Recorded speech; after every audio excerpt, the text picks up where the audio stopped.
ନିସ୍ଚିହ୍ନ ନିସ୍ତବ୍ଧ। ଏଇ ରାତି ପୁଣି ଚିରିଦିଏ ଅନେକ ମନ ତଳର ଛାତି। ସେମିତି ଗୋଟେ ସ୍ୱପ୍ନ ଅନ୍ଧକାର ରାତିରେ ମୁଁ ହଜି ଯାଇଥିଲି। ନିଶା ଦେହଜୀବୀଙ୍କର ଆତ୍ମକାହାଣୀ ଲେଖିବା। ଆକସ୍ମିକ ଭାବରେ ରୂପ ମହଲର ବନ୍ଦ କୋଠରୀ ଭିତରେ ସେଦିନ ଥିଲା ସେ ଝିଅର ପ୍ରଥମ ରାତି। ଆଉ ଆତ୍ମକାହାଣୀ ଲେଖିବା ନିଶାରେ ମୁଁ ଥିଲି ତାର ପ୍ରଥମ ଗରାଖ।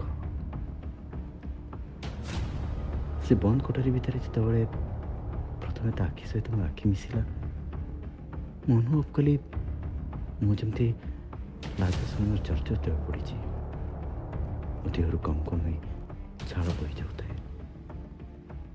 ମୁଁ ତାକୁ କିଛି କହିବା ପୂର୍ବରୁ ସେ ଝିଅଟି ମୋ ପାଖକୁ ଆସି ହାତ ଯୋଡ଼ି ମୋତେ ଅନୁରୋଧ କରି କହିଲା, ବାବୁ ଆଜି ରାତିରେ ମୋତେ ଛାଡ଼ିଦିଅ ବାବୁ। ଆଜି ହେଉଛି ମୋର ପ୍ରଥମ ଦିନ। ମୋତେ ଭାରି ଡର ଲାଗୁଛି ବାବୁ। ମୋତେ ଯେତିକି ଡର ଲାଗୁଛି ସେତିକି ଲାଜ ବି ଲାଗୁଛି ବାବୁ। ଆଜି ଦିନଟା ମୋତେ ଛାଡ଼ିଦିଅ ବାବୁ। ମୁଁ ଆପଣଙ୍କର ହାତ ଯୋଡ଼ୁଛି, ମୋତେ ଆଜି ଦିନଟା ଛାଡ଼ିଦିଅ। ଆରେ ରୁହ ଶୁଣ ମୋ କଥା, ବ୍ୟସ୍ତ ହୁଅନି।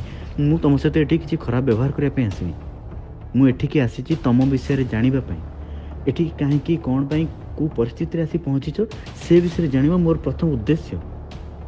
ମୁଁ ହଠାତ୍ କହି ପକାଇଲି। ମୋ କଥା ଶୁଣିଲା ପରେ କ'ଣ ହେଲା କେଜାଣି ସେ ଆଶ୍ଚର୍ଯ୍ୟ ଭାବରେ ମୋତେ ଚାହିଁ ରହିଲା। କିଛି ସମୟ ଚାହିଁବା ପରେ ସେ ଟିକେ ହସିଦେଲା। ହସି ହସି ମୋତେ ପଚାରିଲା, ବାବୁ ରୂପମହଲର ବନ୍ଦ କୋଠରୀ ଭିତରକୁ କିଏ କ'ଣ ଗୋଟେ ଦେହଜୀବୀ ସହିତ ବାର୍ତ୍ତାଳାପ କରିବା ପାଇଁ ଆସେ? ସୁନ୍ଦର ପ୍ରଶ୍ନଟିଏ। ବୋଧହୁଏ ସେଦିନ ସେ ଭାବିଥିଲା ମୁଁ ଗୋଟେ ପାଗଳ, ନହେଲେ ନାହିଁ ଗୋଟେ ଅଲଗା କିସମର ଗରାଖ।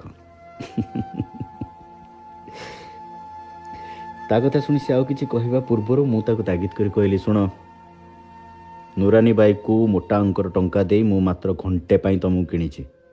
ମୋ ପାଖରେ ସମୟ ବହୁତ କମ୍, ତେଣୁ ମୁଁ ଯାହା ପଚାରୁଛି ମୋତେ ସିଧା ସିଧା କୁହ, ଅଯଥାରେ ସମୟ ନଷ୍ଟ କରନି। ଝିଅଟି ମୋ କଥା ଶୁଣି ଚୁପଚାପ ମୁଣ୍ଡ ଟୁଙ୍ଗାରି ହଁ କହିଲା। ସେ କହିବା ପୂର୍ବରୁ ମୁଁ ମୋ ବ୍ୟାଗ୍ରୁ କାଗଜ କଲମ ବାହାର କଲି। ଆଉ ସେ କହିଲା, ବାବୁ 2 ଦିନ ତଳେ ମୋ ବସ୍ତିର କିଛି ଲୋକ ମୋତେ ଜୋର କରି ପାଖ ଜଙ୍ଗଲକୁ ଉଠାଇ ନେଲେ। ଆଉ ସେଠି ସେମାନେ ମୋତେ ଜୋର ଜବରଦସ୍ତି ମୋ ଇଜ୍ଜତ ଲୁଟି ନେଲେ। ଘରେ ମୋର ବିଧବା ମା, ସେ ପୁଣି କ୍ୟାନ୍ସର ରୋଗୀ। ନା ମୋ ଆଗରେ କିଏ ଅଛି ନା ମୋ ପଛରେ। ପର ଘରେ ପାଇଟି କଲେ, ପର ଅଇଁଠା ବାସନ ମାଜିଲେ ଆମ ଘରେ ଚୁଲି ଚଳେ ବାବୁ।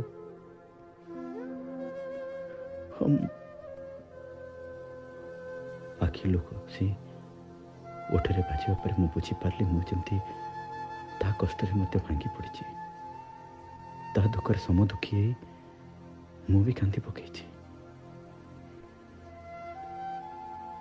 ମୁଁ ତାକୁ କିଛି ଆଉ କହିବା ପୂର୍ବରୁ ହଠାତ୍ ଦୁଆରରେ କିଏ ଡାକିବାର ଶବ୍ଦ ହୋଇଛି।